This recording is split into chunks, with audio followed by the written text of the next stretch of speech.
Episode 2 opens with Wu Suowei, formerly known as Chi Kong, drags himself back to the clinic looking like a rejected extra from a sad music video. Head down, shoulders slumped, because apparently Skinny Mean Girl has upgraded her status to Chi Cheng's girlfriend. Yep, Wu Suowei's nemesis just stole the crown jewel of mean girls. But who could blame our boy Wu Suowei, right? He's been rejected and bricked in the head twice. Twice! Oof, don't even get me started on those two bitches. On top of that, every plan he's put in place to elevate himself has failed harder than a lead balloon. And who was always there? Chi Cheng. No fault of Chung's, just fate. So, of course, Wu Suowei thinks Chung is messing with him. Chung has no idea that Skinny Mean Girl and Wu Suowei were ever a thing before him. But we know Chung has his own plans, and his objective is to get back his snakes and shut his parents up. When Dr. Zhang tries to console Wu Suowei, he pulls a full moody teenager move and retreats to his backroom bedroom. But hang tight, because a few seconds later, the drama shifts gears. And then, BAM! Guo Chengyu strolls into the clinic, ready to test Dr. Zhang's patience and my sanity. I'm already grinning because these two, they're chaos and chemistry bottled in human form. You just know the air's about to crackle with that delicious mix of tension, teasing, and perfectly timed shade. I'm practically on the edge of my seat, popcorn in hand, waiting for the verbal fireworks to begin.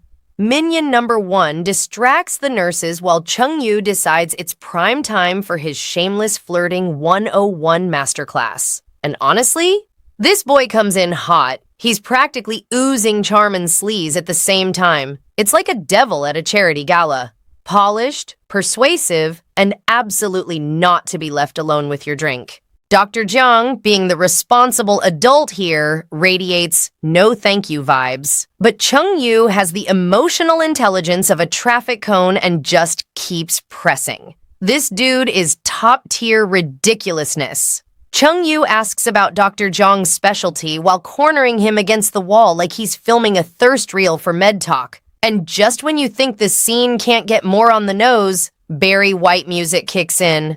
I'm not making this up. Barry freaking White. I don't know about you, but I definitely felt the heat rise. Now, the pièce de résistance. Dr. Zhang is standing next to a sign that says, "Marvelous Hands Restoring Youth." Subtle, right? This scene is sizzling hot, and I've got to admit, Chengyu might actually have some game, but he's still no match for my boy Dr. Zhang. Chengyu grabs the sign and hold up. Did you catch that lean in? Smooth. I swear he was 2 seconds away from a kiss, and for a split second, I think I saw Dr. Zhang's composure crack. Just a little shimmer of heat, like a single bead of sweat threatening to give him away. Where the hell did I put my fan? Then, Chengyu, being the walking scandal that he is, switches gears and purrs. How about you restore my youth? Sir, this man didn't just cross the line, he pole vaulted over it. And just when I think he's done, he takes Dr. Zhang's hand and slowly guides it down his chest, like he's giving a live demonstration in boldness. The camera mercifully spares us the full visual, but we all know what he's angling for. Then, smack. Dr. Zhang slaps him so hard I feel it through the screen. Chung's face? Pure shock. Like no one's ever dared deny him before. And then, Dr. Jiang delivers the knockout line. I specialize in shamelessness. Feeling better? Oh, snap. Instant meme material. I'm wheezing. And just when you think the comedy can't top itself, we cut to Wu Suowei watching the whole thing with the kind of giddy plotting face usually reserved for Disney villains. You can practically hear his internal monologue. Yes, the plan is coming together. But before we move on, I cannot skip the little exchange Chengyu has with his main minion right after doing the walk of shame out of the clinic. The minion's like, why bother with this guy when you've got a whole fan club ready to throw themselves at you? And honestly, fair point. He's rich, he's handsome, he's chaos in a tailored jacket. But Chengyu shuts him down fast. He basically says, you know nothing. Because for him, it's not about the easy win, it's about the hunt.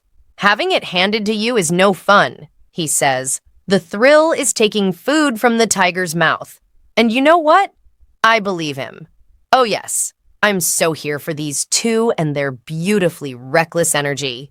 Now, back to our main plot.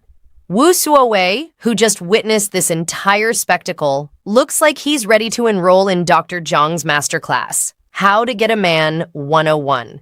And honestly, same. After that performance, Dr. Zhang has my full respect, and possibly my tuition money. Because if anyone could teach the art of effortless shade and surgical level flirt defense, it's him. For the sake of revenge, Wu Suowei decides he's going to seduce his mortal enemy, Qi Cheng. Yep, the same Qi Cheng who stole Skinny Mean Girl from him. Wu Suowei's logic? If I can't beat him, I'll make him fall in love with me and then crush his soul. That's right, folks. It's a 2-for-1 revenge special, like Black Friday but with more homoerotic tension. Naturally, he runs to his bestie Dr. Jiang, who just finished obliterating that poor fool Guo Chengyu with his weaponized sass. Wu Suowei basically goes, teach me, sensei, teach me how to attract men. And honestly, the man wastes zero time. The pettiness is strong with this one. Dr. Jiang is like, nah, not my circus, not my monkeys. But then Wu Suowei hits him with the tragic backstory. Cue sad violin. Dr. Jiang caves faster than Netflix renews mediocre dating shows. Suddenly, he's the master teaching seduction. 101. How to steal your girlfriend's boyfriend. First lesson, know the enemy and know yourself, and you'll win every battle. Straight out of Sun Tzu's The Art of Hoeing Around. This show just keeps serving the laughs as Dr. Jiang takes Wu Suowei to school, literally and emotionally. The student meets the master, and the master? Oh, he came fully prepared. Dr. Jiang, being the overachieving genius he is, already did his homework on Cheng, like full-on doctoral thesis level. He knows everything. The pet king snake, Xiao Kubao, and the man's allegedly legendary bedroom skills. Then comes the real lesson. When Dr. Jiang brings up, how shall we say, other intimate topics, Wu Suowei looks like someone just asked him to solve quantum physics in his underwear. The man is clueless. So, ever the educator, Dr. Jiang whips out his private visual aids collection. Yes, that kind of collection. Featuring men in positions that would make a yoga instructor blush. Wu Suowei practically levitates out of his chair in horror and moral panic. And yet, somehow, they press on with the plan. Because apparently, mortification is just part of the curriculum now. Cut to a rainy night. Wu Suowei's pushing an electric scooter stacked with goods, like he's auditioning for DoorDash, the musical.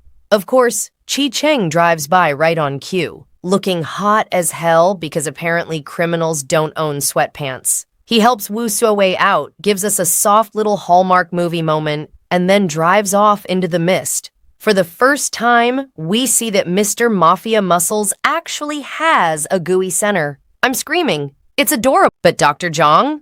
Oh, he's not fooled. He knows Qi Cheng is way too sharp to fall for these Walmart discount meat cutes. So he doubles down, creating more elaborate incidents for Wu Suowei to stumble into. Spoiler, they flop harder than an influencer apology video. Funny? Yes. Effective? About as much as a chocolate teapot. Make sure you watch these because the humor is absolutely priceless. Especially attempt number 2, when Wu Suowei strikes a pose only to get intercepted by a flamboyant gay guy who immediately tries to become his new best friend, and compliments his waistline as Chung strolls right past him with a smug smile. I swear, I laughed so hard I had tears streaming down my face. It's pure chaos wrapped in charm, and I loved every second of it. Time for Plan B. Dr. Jiang runs the data like he's building Wu Suowei's Tinder profile and discovers Qi Cheng's weakness. Basketball. Because of course the hot gangster also plays basketball. So Wu Suowei hits the court, and finally, things start heating up. Wu Suowei is surprisingly not a slouch on the court. They get in some nice body contact, and it makes for a fun scene where this might just work. Well, maybe. Things go so well that Wu Suowei decides to disappear for a few days. 3 days later, Wu Suowei struts back onto the basketball court and boom, there's Chi Cheng. Cheng puts on his best I don't care face. But let's be real, the man is basically wagging his metaphorical tail. He's so thrilled he gives Wu Suowei a slap on the butt. Yes, you heard that right. A full-on sports bro move straight out of ESPN After Dark. Wu Suowei, who's trying to keep up his totally straight, totally normal act, nearly short circuits, but bless him, he doesn't break character. It's full go big or go home. So to level up, he signs on as an apprentice snake wrangler. Because nothing says romantic bonding like feeding rodents to reptiles. Shockingly, Wu Suowei picks it up fast. He clearly has a PhD in how to impress your crush with questionable life choices. That night, Wu Suowei stages another oops, fancy seeing you here moment at the basketball court. This time, he pulls out the big guns. He offers Cheng's pet snake a little white mouse and tops it off with the most romantic gift a man could dream of, a box of Dabao skincare cream. To everyone's surprise, the snake actually accepts the mouse, which leaves Cheng looking like he's just witnessed a Disney miracle. But here's the kicker. The very next day, the snake suddenly refuses food. Cheng realizes his cold-blooded baby has become picky, probably because it now has a crush on Wu Suowei too. And that's when Cheng starts thinking about him. Oh snap, people. The plan is working. Our gangster softie is officially catching feelings. Of course, Cheng being Cheng, he gets bored and wanders into a familiar hangout, only to bump into Guo Chengyu, the sexy clown still shamelessly chasing after Dr. Zhang. Their conversation? Unhinged. Chengyu brags about this unique new guy he's seeing and casually tosses out that he might just let the dude sleep with his boyfriend. Excuse me? What in the Jerry Springer hell is that? I almost jumped ship right there. But don't worry, Dr. Zhang isn't about to put up with that nonsense. His sass sword is locked and loaded. Meanwhile, the next morning, Wu Suowei, sweet disaster that he is, wakes up chatting with Dr. Zhang. Then, plot twist, Chi Cheng suddenly shows up in less than 3 days. Wu Suowei panics and hides like a kid skipping gym class. Cheng, in peak arrogant entitled mode, asks where Wu Suowei is, and Dr. Zhang lies through his teeth, saying Wu Suowei isn't around. Cheng, because of course he can't take a hint, brushes past him and storms straight toward Wu Suowei's room. Sir, boundaries, look them up. So, Cheng barges in like he owns the place and totally catches Wu Suowei off guard. Wu Suowei is not having it. He practically tells him, "Sir, the door works both ways. Please use it." But Cheng, being the impatient chaos gremlin he is, grabs Wu Suowei's ass again on his way out. Wu Suowei looks like he wants to file a complaint with HR, but unfortunately, the only HR rep available is a snake in the next room. When Wu Suowei finally steps out, he asks Cheng what he actually wants. Cheng says his snake is sick, and surprisingly, Wu Suowei is sporting an I don't care attitude. Things are shifting because Cheng has come looking for him, exactly as Wu Suowei predicted. My friends, this is a glorious moment. The hunter has become the hunted. Wu Suowei suddenly has the upper hand. And honestly, watching the power shift in his favor is the petty revenge I didn't know I needed. Just in time, Dr. Zhang swoops in to play hero. He tells Cheng that Wu Suowei had gone out to buy food for Cheng's snake, and he caught a cold. Don't worry though, it isn't contagious. Dr. Zhang clearly has a minor in creative writing, because he's pulling excuses out of thin air like a pro. Meanwhile, a guy rushes in with the worst possible news. More than a dozen of Wu Suowei's snakes have suddenly died. Yes, a dozen. Apparently, his reptile daycare has turned into the set of CSI Snake Edition. Here's the kicker. This is all a setup. Chung overhears the call and decides Wu Suowei has been scammed. And since Chung thinks of himself as the Sherlock Holmes of the reptile world, he immediately follows Wu Suowei to the snake place to investigate. Because nothing says romance like a joint trip to the reptile morgue. In the last scene, Wu Suowei reveals his plot to Dr. Jiang. This was all a staged performance to get Chung's attention. Wu Suowei explains that being nice isn't going to get Chung's attention the way being ruthless will. Even Dr. Jiang is surprised. And just like that, the episode ends. Things have officially gone from slapstick butt smacks to snakes and scams, and I cannot wait to see what kind of chaos episode 3 will bring. Before I jump into what I loved, and maybe side-eyed a little, in this episode, let me shamelessly promote my own chaos for a second. My debut M/M romance novella, The Unintended Escort, is officially available for pre-order on Amazon. If you love BL stories with emotional tension, slow burn attraction, humor, luxury settings, and two characters who absolutely did not plan to fall for each other, this might be your thing. It starts with a mistaken identity and one unexpected weekend that changes everything. And yes, the heat level is definitely not for the shy. You can grab the ebook using the link in my description below.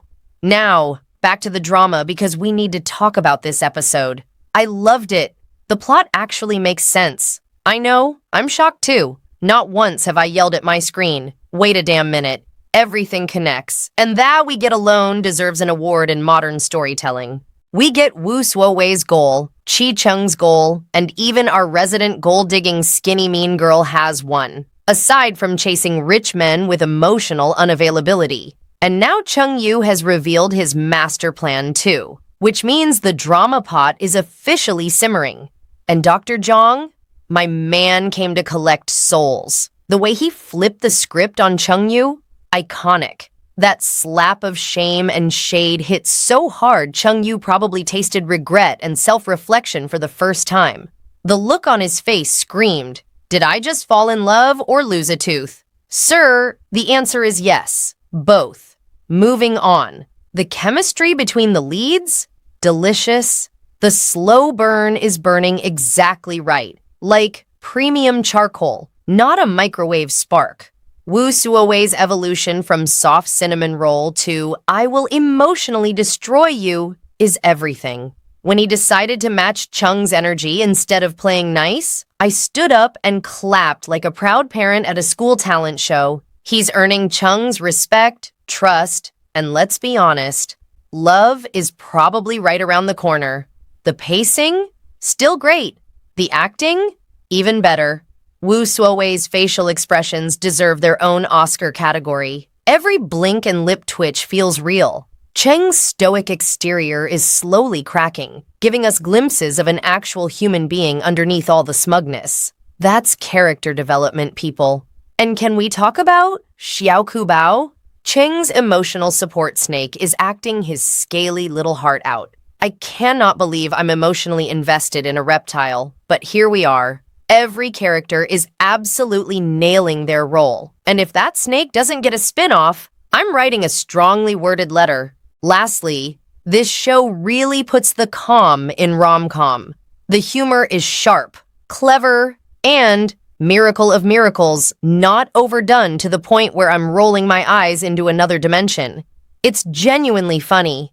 Every joke lands like it paid rent on time, especially anything involving Dr. Zhang and Chung Yu. Those two together light up a room like drama-powered solar panels. I live for their scenes. And those two moments when Wu Suowei tried to get Chung's attention but completely failed? Spectacular. The man was serving awkward thirst trap energy, and somehow it still worked. That's script and acting perfection, folks. Give everyone a raise, and maybe a cold shower. I am 100% here for it. Now, what didn't I like this week? Absolutely nothing. And trust me, I tried to find something. I squinted, rewound, even paused mid-scene like, Plot hole. But nope, nada. All right, my drama-loving friends, I'll see you over at episode 3. Same sarcasm, bigger emotions, and probably more snake cameos.